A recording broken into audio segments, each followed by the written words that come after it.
Bonjour, c'est avec grand plaisir que je vous retrouve pour cette nouvelle émission d'AQC TV Live.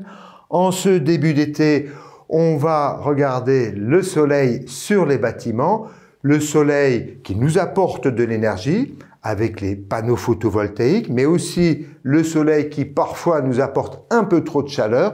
Et là, on va mettre en place des protections solaires. Voilà, ce sont donc nos deux thématiques, le photovoltaïque, les protections solaires. Sommaire.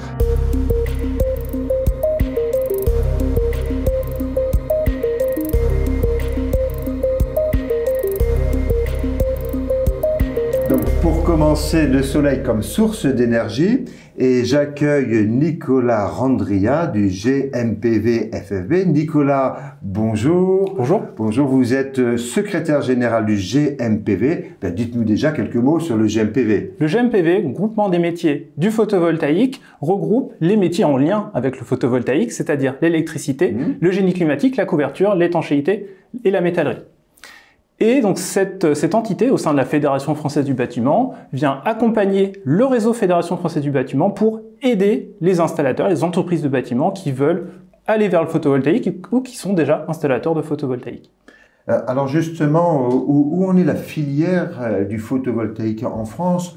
Par exemple, entre le surimposé et l'intégré, on en est où sur ces technologies? Déjà, une première chose qui est vraiment enthousiasmante, c'est que le photovoltaïque en France, ça se développe à fond. C'est-à-dire qu'on a vraiment beaucoup d'entreprises qui vont vers le photovoltaïque parce qu'on a une demande qui est vraiment plus en plus forte liée à la hausse du coût de l'électricité. Concernant donc les typologies d'installation, intégré, surimposé, on voit forcément de plus en plus de surimposés parce qu'il n'y a plus cette obligation pour les projets, les installations photovoltaïques d'être en intégré. C'est-à-dire là où les panneaux remplacent les c'est ça, en intégré, j'enlève des tuiles ou des ardoises, je mets le panneau, et le surimposé, je me pose au-dessus. Tout à fait. C'est ça, de la toiture. Mais qui dit surimposé dit aussi nouvelle contrainte, parce qu'on vient rajouter du poids sur une charpente existante. Donc ça, c'est nécessaire aussi que l'entreprise soit conscient de ce fait-là et les compétences pour vérifier l'état de la charpente existante.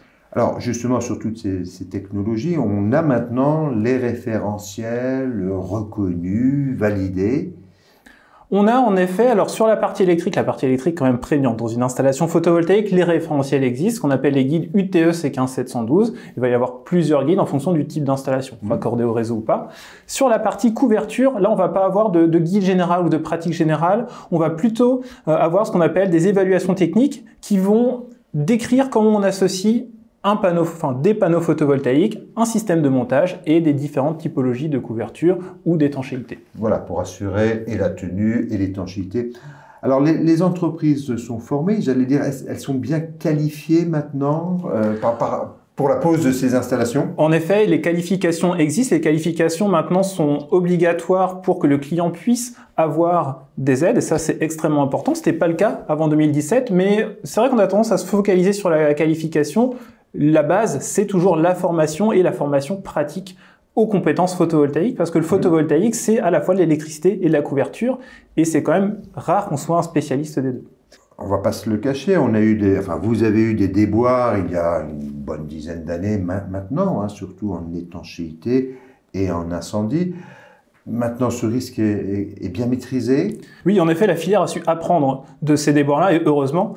Déjà, les problématiques venaient aussi d'un problématique produit. En fait, on avait des produits sur lesquels c'était le produit lui-même. Pas l'installation. D'abord, on en reviendra à la partie installation après, mais il y avait des problématiques en effet sur le produit. Les normes ont évolué, le fait qu'on soit en intégré aussi, c'était pas forcément naturel pour un panneau photovoltaïque de faire aussi l'étanchéité, donc les normes ont dû s'adapter. Et bien sûr, les pratiques, les compétences sont extrêmement importantes. On a parlé de l'importance de la formation. Les formations sont développées et l'obligation de qualification aussi a été mise en place. Donc, à la fois sur le produit et la mise en œuvre, des règles aussi, les règles se sont écrites, on parlait des évaluations techniques, c'est des choses qui sont écrites depuis, donc là le photovoltaïque est en train de poser ses bases, vraiment de qualité et de pérennité pour la suite. D'accord, je vous propose qu'on parte du côté de l'INES qui a mené une campagne d'essai et d'audit par rapport à tous ces risques. On va parler donc de ce retour d'expérience en partenariat avec l'AQC et l'INES PFE sur une méthodologie d'audit des installations photovoltaïques qui a été limitée sur la région Auvergne-Rhône-Alpes sur une dizaine d'installations. Et on a pu constater plusieurs problématiques, certaines d'ordre dimensionnel sur la préparation d'un chantier, d'autres sur la mise en œuvre et quelques pathologies sur le matériel photovoltaïque. Dans la démarche de test de la méthodologie d'audit photovoltaïque, on s'est efforcé d'avoir un échantillonnage qui était le plus représentatif possible du marché, aussi bien sur les toitures résidentielles, tertiaires et agricoles que sur des systèmes en intégration, donc en IAB, en intégration simplifiée, donc ISB, voire en surimposition pour essayer d'être le plus représentatif possible de la diversité des types de poses. Pour détailler les différentes problématiques rencontrées lors de ces 11 audits, pour être précis, on va avoir des problématiques liées sur des boucles d'induction et détériorer par la suite le matériel lié à des ambiances orageuses par exemple. On peut avoir des problématiques sur de la mauvaise mise en œuvre, alors qu'on peut retrouver typiquement sur des mauvais sertissage de câbles et de connecteurs photovoltaïques, des liaisons équipotentielles qui ne répondent pas aux exigences de notre guide technique pour assurer la sécurité des installations. On peut avoir aussi, lors de mise en œuvre qui ne sont pas très professionnelles, des câbles qui ont été initialement mal fixés sur les rails de fixation, des connecteurs qui ne devraient pas être en contact avec les éléments de couverture et qui peuvent se retrouver mal fixés mécaniquement, et deux qui peuvent être immergés dans des zones d'accumulation d'eau, surtout quand il y a des feuilles mortes qui viennent retenir l'eau en particulier. Et puis après, on peut avoir bien entendu des problèmes liés à une mauvaise mise en œuvre de système.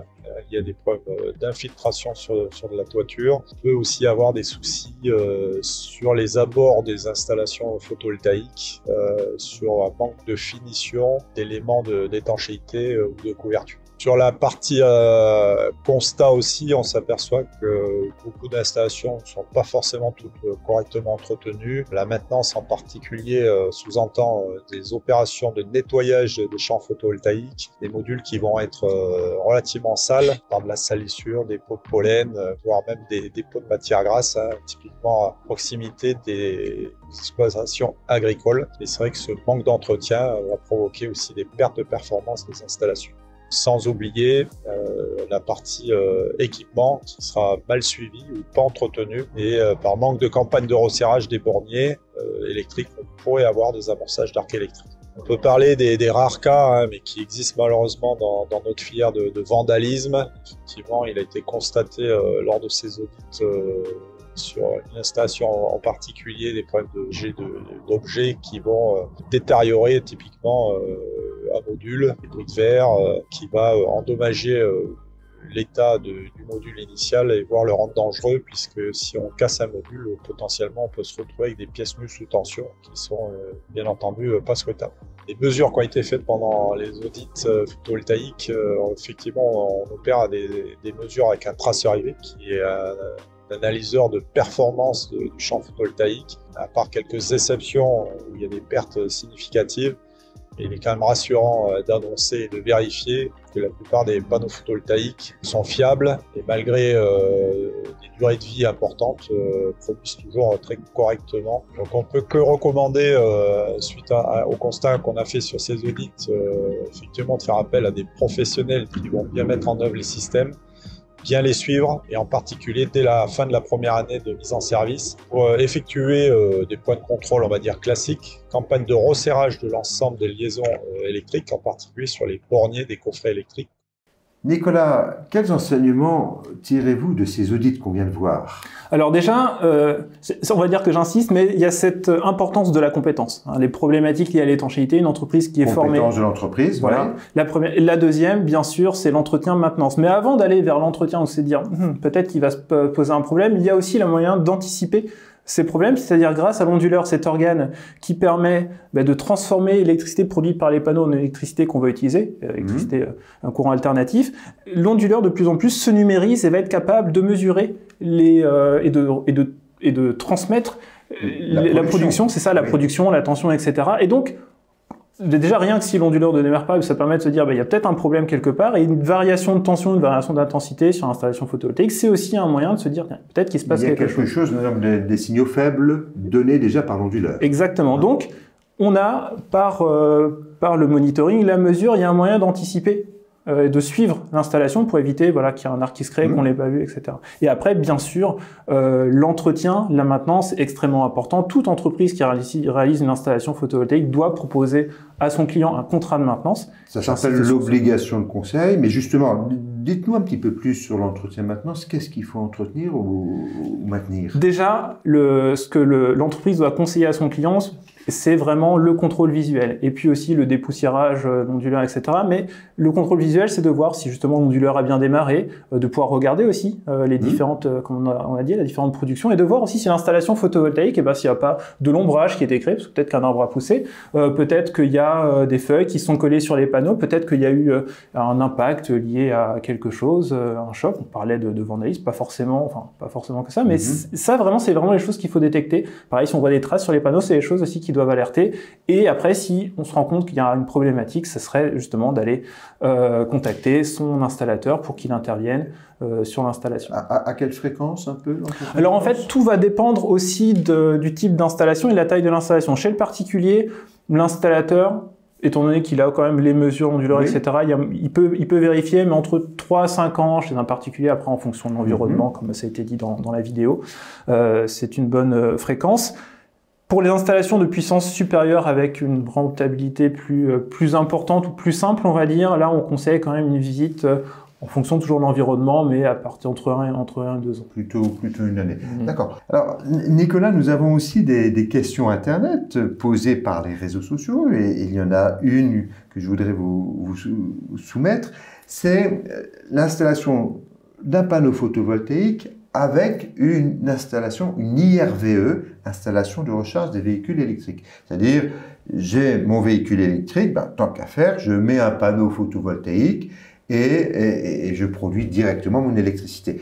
Qu'est-ce que vous en pensez? Ça fait totalement sens. Les entreprises de photovoltaïque vont systématiquement presque aller aussi vers l'installation de bornes de recharge de véhicules électriques, parce que c'est pertinent. Et également, on va avoir une évolution où le véhicule pourra aussi servir de stockage et pourra absorber le surplus d'électricité qui est produite.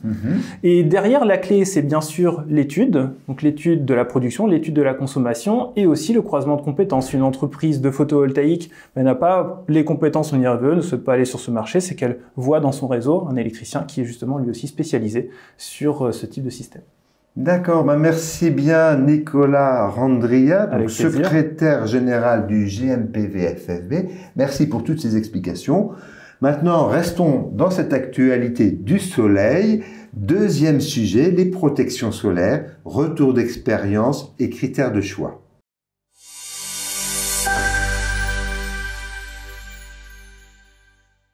Deuxième sujet, toujours concernant le soleil sur les bâtiments, mais cette fois-ci sur les protections solaires, retour d'expérience et critères de choix. J'ai avec moi Tom Chabillon. Tom, vous êtes associé de Watt Smart. Et dites-nous quelques mots de vous-même et de Watt Smart. Alors, je suis ingénieur et associé du bureau d'études Watt Smart, qui est spécialisé en efficacité énergétique.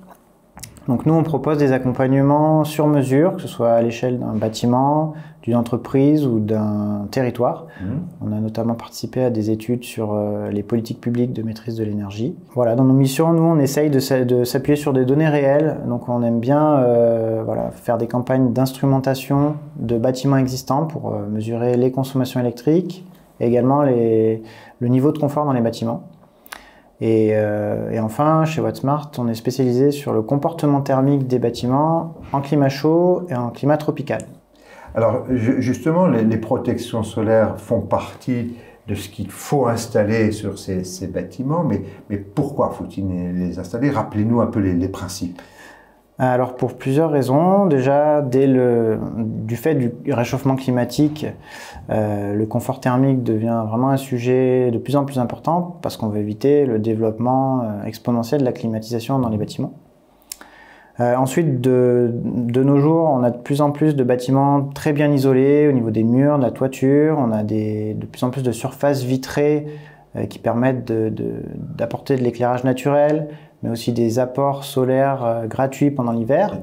Et du coup, en contrepartie, il faut faire attention du coup aux surchauffes qui peuvent apparaître pendant l'été, et si jamais il n'y a pas de protection solaire, vitrée, voilà, principalement. S'il n'y a pas de protection solaire, du coup c'est un problème. D'accord. Mais pour mettre en œuvre ces protections solaires, on a des outils, il y a certains types de produits qu'il faut mettre en œuvre, comment on les installe, comment on les dimensionne, comment ça se passe?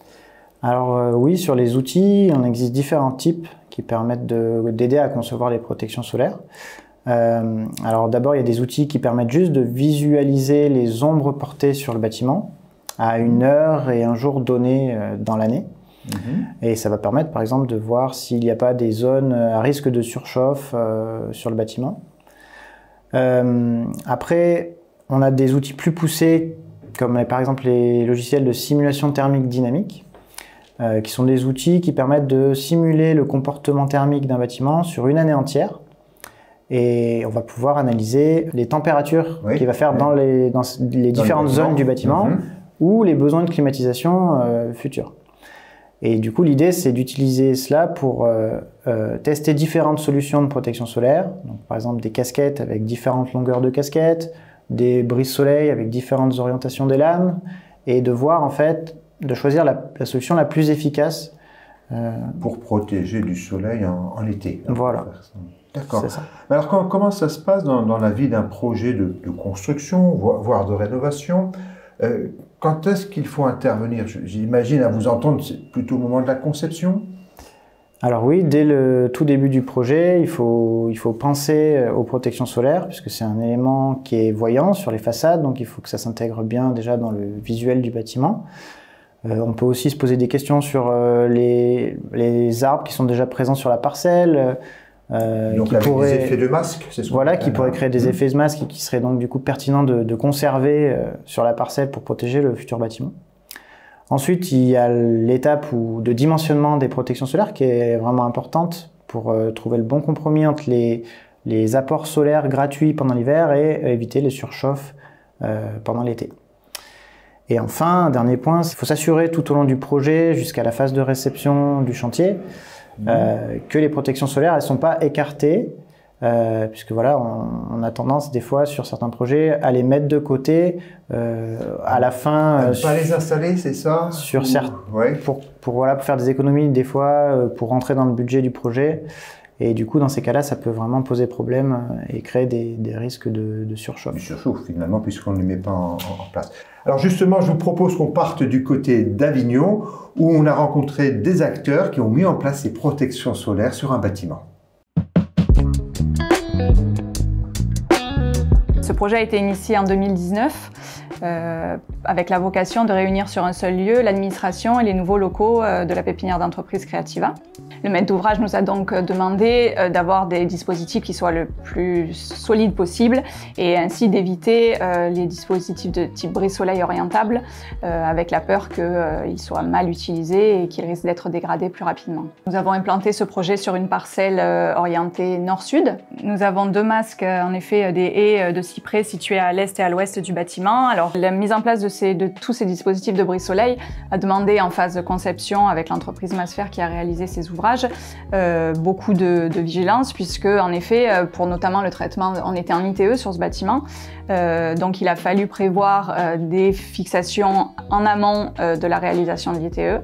On a eu déjà des retours d'usagers se plaignant parfois de manque de luminosité dans certains bureaux. Nous avons essayé, nous, comme on le voit sur cette baie derrière moi, puisque ce sont des brise-soleil fixes que nous avons mis en place, d'avoir en plus des lames inclinées, une lame verticale en saillie qui permet de porter une ombre assez importante sur la baie tout en conservant une vue directe sur l'extérieur. Bon, on a principalement des bureaux donc sur ce bâtiment. On a également quelques salles de réunion qui du coup demandaient à ce qu'il y ait des issues de secours sur l'extérieur, contrairement au bureau. Donc ça nous a amené à réfléchir les brise-soleil autrement, en ayant par exemple des casquettes qui forment un L pour avoir une ombre sur la porte-fenêtre tout en permettant le passage, ce qui n'aurait pas été possible avec ce type de brise-soleil derrière moi. Et d'une autre manière, on a un grand espace vitré en double hauteur, le hall d'entrée, qu'il a fallu équiper là aussi un peu différemment, puisqu'on voulait que ce soit un espace agréable et très lumineux, mais on était orienté plein sud, et on a donc mis en place une ombrière sur cette partie-là avec un jeu de lames. Le confort d'été fait partie des sujets et des thèmes de prédilection de la certification BDM. Du coup, il y a tout un travail dès le départ de la conception qui a été fait en partenariat avec l'architecte. Et puis ensuite, on rentre plus dans le détail. Une fois que l'architecte a fait ses plans, on le modélise et là c'est l'intervention du thermicien qui joue un rôle prépondérant. On le modélise thermiquement et au travers d'une STD, simulation thermique dynamique. Et puis là on est du coup pour le coup depuis 1 an en phase exploitation et on suit les consommations du bâtiment, on interroge les utilisateurs sur notamment toutes ces protections solaires. Et ici, quelque chose à ajouter quand même, c'est qu'en Provence, sur Avignon, on a énormément de Mistral. Donc voilà, une attention particulière s'est portée sur tous les systèmes de fixation, la rigidité des brises soleil. Donc le principe, c'est des brises soleil verticaux inclinés de chaque côté pour se protéger d'avril à septembre. Et pour le côté sud, le plus efficace, une casquette d'au moins un débord d'1 mètre au droit de la fenêtre pour bien se protéger sur les mêmes périodes, ou quand on n'a pas cette alternative-là, des brises soleil horizontaux inclinés aussi pour faire le plus de barrage pendant l'été. Dès le début du chantier, les retours étaient plutôt positifs parce que en plus de ces brises soleil fixes, on a fait autre chose d'atypique dans les bureaux dans la région, c'est l'ITE. Et avant même qu'on enclenche la climatisation, alors que le chantier arrivait à aller être livré en plein été, les gens qui venaient faire les visites, les usagers, se rendaient déjà compte qu'il faisait bien meilleur dedans que dehors.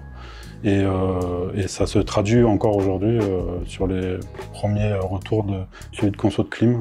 L'association Envirobat BDM donc, a différentes activités. Moi, sur la démarche BDM, sur le pôle évaluation. D'autres de mes collègues s'occupent de la partie du centre de formation. Et la troisième partie des activités de l'association concerne le centre de ressources qui s'attache à relayer et à produire des ressources thématiques. Celles-ci en sont un exemple. Donc ici dédié sur les protections solaires. Nous avons eu une première publication en 2021 qui s'appelle donc le panorama des protections solaires, qui était donner un éventail de ce qui est possible d'exécuter en termes de protection solaire, vu sur des bâtiments en démarche BDM, mais pas que, et qui était plutôt à destination des maîtrises d'ouvrage, plutôt un outil de sensibilisation. Le deuxième, lui, a été donc publié en novembre 2022 et est plutôt à destination des concepteurs. Il s'appelle justement Conception des protections solaires et s'adresse aux architectes, aux bureaux d'études qui auront la charge de retranscrire en fonction du programme qui leur est demandé par les maîtrises d'ouvrage, d'avoir une aide, un guide pour les aider à dimensionner en plus de leur propre expertise et de leur propre expérience. Bon, donc on vient de voir un certain nombre de techniques de protection solaire par ce reportage. Donc Tom Chabillon, est-ce qu'il existe d'autres techniques pour avoir ce confort d'été? Alors oui, au-delà de l'utilisation des protections solaires, il y a notamment la ventilation qui a un impact important sur le confort d'été. Il faut déjà s'assurer que les espaces soient traversants avec des fenêtres sur plusieurs orientations. Pour faire ce courant d'air. Pour faire un flux d'air efficace.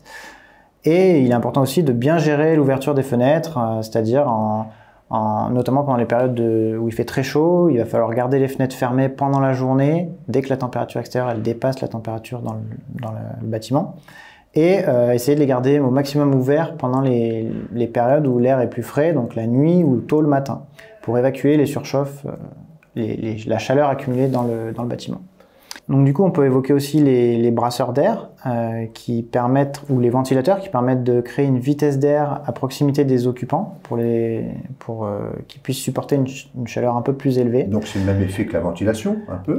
Un petit peu, oui, sauf que c'est du coup mécanique et du coup on contrôle. Et ensuite, on peut aussi évoquer quelque chose auquel on pense moins, notamment dans le secteur tertiaire, c'est les habitudes vestimentaires qui peuvent faire la différence sur le confort. Et on peut parler notamment de la campagne Oser le Bermuda, qui a été lancée en Martinique par l'association Kebati, pour promouvoir l'utilisation du Bermuda dans le milieu professionnel. Ça peut permettre d'améliorer le confort et de limiter l'utilisation de la climatisation. Alors vous parlez de la Martinique, plus largement de l'outre-mer, donc j'imagine qu'on a pris des principes qui existaient déjà là-bas, mais est-ce qu'il y a des particularités dans ces territoires? Oui, tout à fait. Et sur les protections solaires, c'est presque plus simple que dans l'Hexagone, puisqu'il faut, en fait, on cherche jamais à bénéficier des apports solaires comme on peut chercher à le faire en métropole pendant l'hiver. On veut juste se protéger du soleil, qui est très fort à ces latitudes et qui est présent tout au long de l'année. Alors c'est pas pour autant que tous les bâtiments sont bien conçus sur ces territoires, puisqu'on a une tendance à vouloir copier les standards des bâtiments européens avec beaucoup de vitrage. Donc du coup ça fait apparaître pas mal d'aberrations sur le plan thermique sur ces territoires. Ensuite, une des particularités, c'est de devoir allier la ventilation et la protection solaire. Parce qu'il y a encore beaucoup de bâtiments qui sont non climatisés, notamment des logements. Donc on va chercher en fait à mettre en place des protections solaires qui permettent de laisser passer suffisamment l'air quand elles sont déployées, comme par exemple des volets persiennés ou des volets avec un système de projection. Donc il faut penser à ça quand on conçoit les protections solaires. Et enfin, sur ces territoires, il y a aussi le risque sismique et cyclonique qui est très présent, peut-être un peu moins dans d'autres territoires comme la Guyane, mais ça va du coup ajouter des contraintes supplémentaires quand on va les concevoir ou les mettre en œuvre. Il faut, pour faire simple, bien les fixer. C'est peut-être ça, il faut être très attentif. Bien dimensionner les fixations. Oui. D'accord. Je crois que vous avez participé à la rédaction de ce rapport, 12 enseignements. Vous nous en dites juste quelques mots? Oui, tout à fait. C'est un rapport qui a été rédigé par Kebati en partenariat avec l'AQC et sur lequel on a participé en tant que relecteur. Eh bien, merci Tom Chabillon de Watt Smart. Maintenant, je vous propose une page d'information de notre revue Qualité Construction. Notre dernier numéro de la revue Qualité Construction vient de paraître. Au sommaire notamment, un article sur le futur centre aquatique des Jeux Olympiques Paris 2024, un focus sur la hausse des prix des matériaux et les mécanismes à actionner pour s'en prémunir, un point sur l'inspection des ouvrages par drone et l'apport de l'intelligence artificielle dans l'analyse des données. Et enfin, un sujet sur la mobilisation des défenseurs du bâti ancien face aux nouveaux DPE. Nous vous proposons en lecture gratuite sur notre site internet notre article sur les matériaux biosourcés, une thématique que nous traitons cette année en 3 volets. Découvrez notre premier volet consacré à la paille, un matériau écologique, local et économique. Poussé par une filière dynamique et des innovations prometteuses, ce matériau poursuit son essor et repousse les limites de son domaine d'application. Retrouvez toutes nos offres d'abonnement à la revue sur notre site internet qualitéconstruction.com.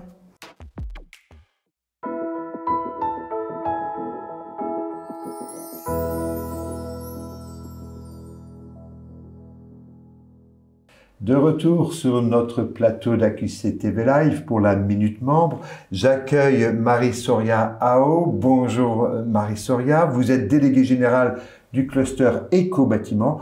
Dites-nous d'abord, qu'est-ce qu'un cluster? Alors, tout d'abord, bonjour. Bonjour. Un cluster, comme synonyme, on pourrait donner le mot de groupement ou le mot de grappe.